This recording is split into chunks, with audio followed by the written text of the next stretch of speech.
All right, everybody, it's me, Gregory Mannarino. This is my newest segment of Markets and Look Ahead, and we have a lot to talk about. So it is a Sunday, June 7th, 2020. This week is going to be a big one. Why? We're going to hear from the Federal Reserve, who's now expanded yet again their loan programs to smaller cities throughout the United States. Again, this is an unprecedented takeover of not just the United States, but of the world. This is a new world order being instituted by the Federal Reserve, the White House, and it's really an incredible thing to watch. The Federal Reserve finishing their final solution, their century-long plan to become the lender and buyer of last resort, so they own the world. So don't be surprised, because this is not the end either. So the Federal Reserve is I mean, look, it's so hideous. And no one wants to do a darn thing about it. As a matter of fact, we're getting more calls for the Fed to do more loans. I mean, it just doesn't stop. So expect the Fed's balance sheets to balloon, quadruple, like I've been saying since weeks now, and that's going to push stocks higher. There's no doubt about it. So that's the trajectory for the market moving forward. That doesn't mean it's not going to waver around. But with the Fed buying it all, where do you think stocks are going? It's going to crash? Like a lot of the YouTube bloggers out here are saying, oh, it's going to crash, get out of the market. No. I've been explaining to you that you should be in this market and buying calls for weeks and weeks since this V-shaped fake recovery in the market. I mean, it's all Fed engineered, hedge fund engineered. I mean, I explained to you, I don't know, a week or two ago that hedge funds were getting in here and buying stocks. Well, how did that play out? How about exactly like I said? But you were like the first to know. Look, that's the situation here. Now, we found out a couple of more things over the weekend.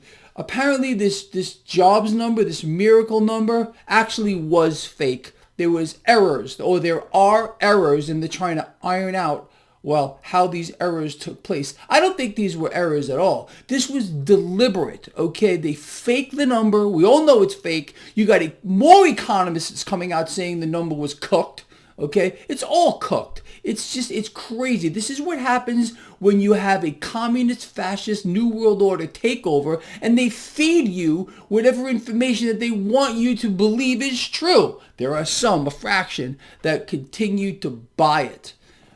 It's just crazy. The divide and conquer mechanism, the distractions, they're in full swing. But that does not mean stocks aren't going up. They're going up. Another reason why stocks are going up, very simple. OPEC decided they're going to continue their cuts with regard to oil production. How does that keep the markets higher? If we prop up crude oil is massively overvalued, like I explained to you for quite a long time. So OPEC and their allies, okay, they got to keep cutting production to keep the price artificially elevated. That boosts the energy sector, that boosts the financial sector, whole market goes up. Do you see the mechanism here? You understand? It's very simple. So yeah, we're going to hear from the Fed this week, and you can rest assured that Yellowstone is going to explain that even though everything is great now, he's going to maintain suppressed rates forever. Okay, he's going to backstop the market. They're going to buy everything. I mean, come on, this is a takeover. This is what's going on here.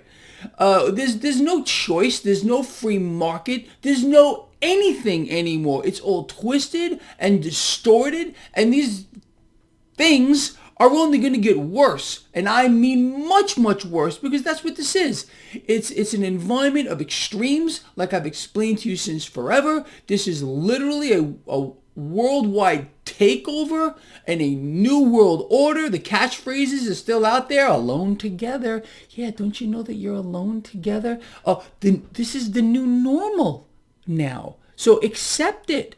Otherwise, you're going to get yours. You have no choice but to obey. You understand? This whole scamdemic was to see what they can get away with. And I mean, not only was it to see what they can get away with, this was a deliberate shutdown to allow the Federal Reserve to become the lender and buyer of last resort. Bailouts now for smaller cities, municipalities across the board. I mean, they're funneling trillions around the world. No one's talking about it. I don't know how many other YouTube blogs are talking about it. And there are some here with their thumbs right up their Kulu, doing absolutely nothing, but they're patriots. How does that work? Anyway, but that's what we are in the midst of, people.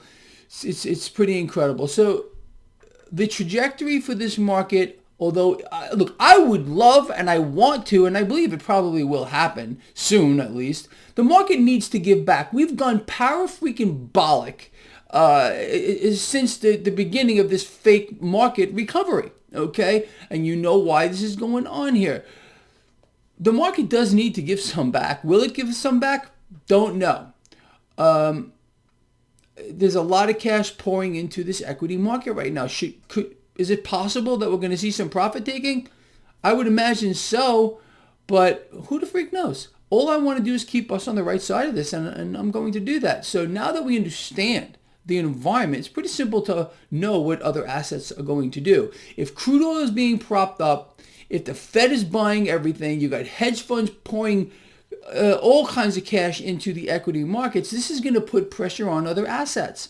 I would expect to see some pressure to continue here on gold, silver, probably cryptocurrencies for a little while here. As look, this is risk on. This is the risk on environment in full swing yet again. And we'll see what comes out of the mouth of Yellowstone this week. I can't imagine he's not going to blow more sunshine straight up the crack of this market. Look, fake data, fake numbers, whatever they want to conjure up. The market doesn't care because it realizes the public is being fed garbage.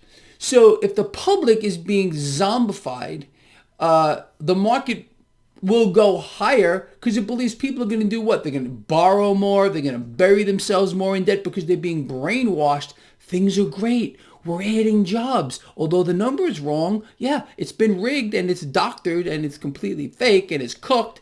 But don't worry. Go out there. Spend, spend, spend. Bury yourself in more debt than you've ever been in before. So this pushes stocks up. Don't you understand? It's the mechanism. It's all part of the same thing. All part of the same twisted scheme. It's incredible to watch this happen. So anyway, in summary, real quick. So the stage is set here still for risk assets, meaning you could expect stocks trajectory to remain higher. You got the 10-year yield. Did you see the 10-year yield rip higher? I've been urging you all for how long to keep your eye on the 10-year and watch the correlation with the stock market. Well, it's kind of in your face for all of you who told me, oh, Greg is wrong. Greg is wrong. Duh! No, Greg is not wrong. Greg doesn't get it right all the time, but Greg is right. So much of the time, I frankly do scare myself from time to time. And that's only because I really try to get it right for you. For all of you out here who count on my work being accurate, being real, being actionable. More important, actionable. So when I say something, you could more than likely expect it to play out. All the time? No. Most of the time? Vastly? Absolutely yes. All right. So with that said, I think it's going to be an interesting week. I cannot wait to hear what comes out of the pie hole of Yellowstone this week. And look, there's one thing. I know this is getting a little long, but I don't want to bring this up real quick. This China trade no deal, that it's in, there's no deal. There's never been a deal. But I am personally waiting for some stories to start getting floated out here with regard to deals going well again. We're talking. We've agreed to talk. We've agreed to agree. We've agreed to this. All the market needs to hear is that. True or not. I mean, they can fake jobs numbers. All right, there are errors. Look it up for yourself. Errors. Google errors in jobs number. You'll see what I'm talking about. All they got to do is start floating out some of these fake stories, and the market's going to eat it up as usual. So I'm just still waiting for that. And who knows? Maybe it'll come out before the market open. Maybe today. Maybe tomorrow. I don't know. But that's what the market wants to hear. Phase 1 is back on. We're now moving on to phase 2. Oh, okay. Even though Larry Kudlow says, the deal is on, but we haven't implemented it yet. This is Larry Kudlow. Look, you can't make any of this stuff up if you tried. If you tried to really write down a fiction of this magnitude, no one would believe it was true. All right. Long video. Please share it. Get it out there. I will never let you down, ever. You all know that. And I'm going to give you all a big shout out again. For those of you that have supported my work, I've never seen anything like it before. This has been a month. I can't believe how many of you have actually said, Greg, you're doing a good job, supported my work. Overwhelming. Love you all. That's the truth. See you in the morning.